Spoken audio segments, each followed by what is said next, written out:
Hello, and welcome to another episode in our series of AI and apologetics. So, we're going to start today to talk about branding and your public presence.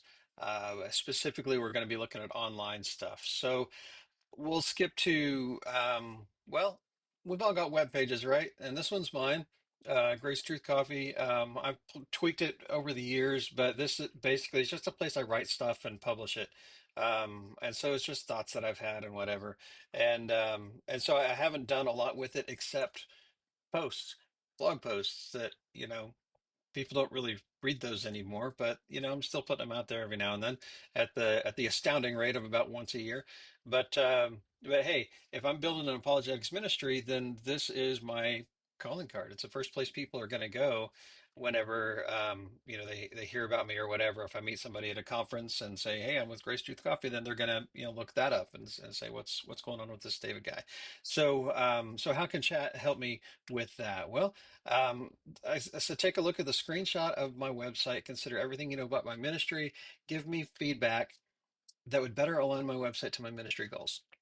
And I just wrote that out. I mean, I just pasted it in so it wouldn't have to watch me type so much.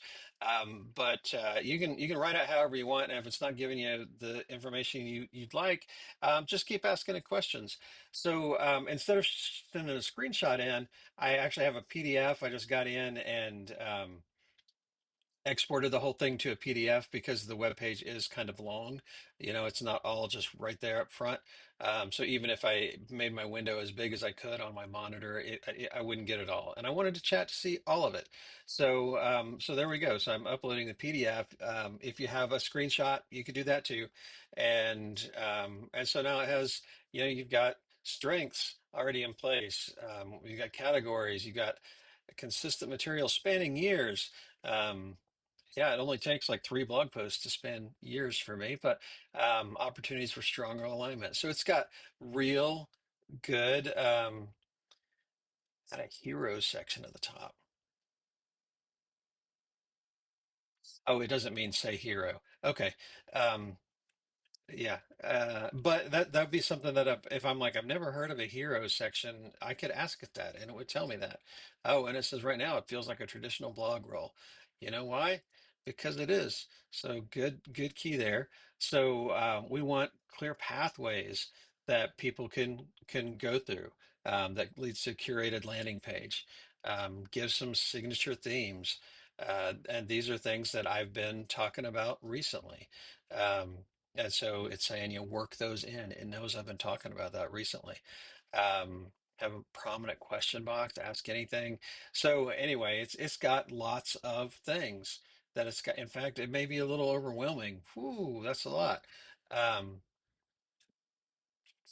so, what if that's just too much and I want to whittle it down just a little? Well, I can say, what are the top three actionable improvements I can make quickly? And it's going to take everything you just told me and just tell me three things that'll make a big, quick improvement. So that's awesome. So now I haven't had to work with, branding specialist or marketing person or whatever. I've just got some quick feedback. Now, I'm not saying those people are going to be out of a job or anything. It's at this point, it's pretty much always going to be better if I go to somebody like that who has real world knowledge. But going to chat here is better than just me doing it on my own because this is not my skill set. Um, and so now, if I've worked through all that, my web page is looking great. I've also got this, based on what you know about my ministry, provide feedback for my about section of my website. It's in the attached file because I do have this about section over here. And this is supposed to be about the ministry. And so it's long also. That's why I didn't have the big screenshot, just of the one page. That's why I have a PDF again. And so we'll see what it says. It's reviewed it. It's warm, clear, and consistent. And so it gives me my strengths, which I'm known to not pay any attention to. I always jump right down to what I could do better. Um, and so, yeah, it's given me real suggestions for, how I can stand out, make the apologetics angle clear, streamline the bio. tighten it to three or four punchy sentences. And now, if I wanted to, with each of these things it's telling me, um, I could.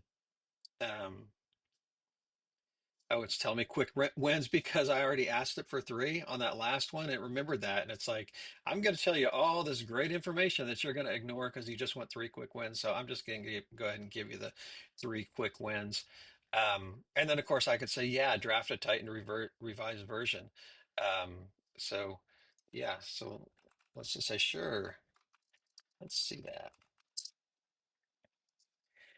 And there we go. So, um, there's a bit, and I've mentioned this in previous videos. I don't use bullet points. It's not that I have anything against them. I just noticed that I don't ever do it, and chat always does. Um, so there we go. It's taken what I've written and it's kind of whittled it down, so it's a little more punchy. It's a little more digestible, and and there we go. Uh, wow, it'll make a version specifically for my website. Um, yes. So it can, I could drop it in there with minimal editing. That's fun, right? So here we go. I'm sorry, you, if you're a WordPress expert, this doesn't really look like something you would drop right into it, but there we go. Um, So yeah, we're not going to mess with anything. We'll go ahead and move on. So far we looked at the overall website and just general ideas for how to have it be a little more impactful and invitational. And now we've looked at specifically the about section because that's, I don't know, that's where I always go if I go to a new church or I'm following somebody's blog for the first time. Then I always go to the about section to see what it's about. And so we've taken a look at that. On my page, I also have the Meet David page. I could do that too if I wanted, but you guys get the point. So now another thing about public ministry is we often have public speaking that we do. So I'm going to say, based on the sermon transcript I uploaded, provide suggestions on how I can clarify the message and the call to action, highlight points of sermon that interact or that intersect with my ministry. And it's going to take me just a second to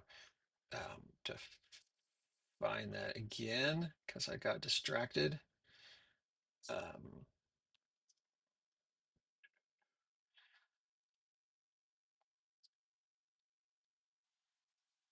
and where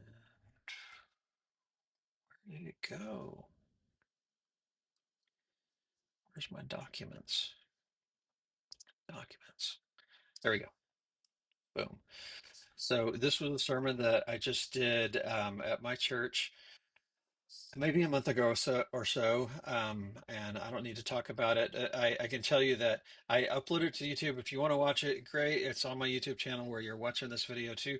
And this is the text that I got pulled down from the how Google did the automatic transcription, and then I pulled this transcript down.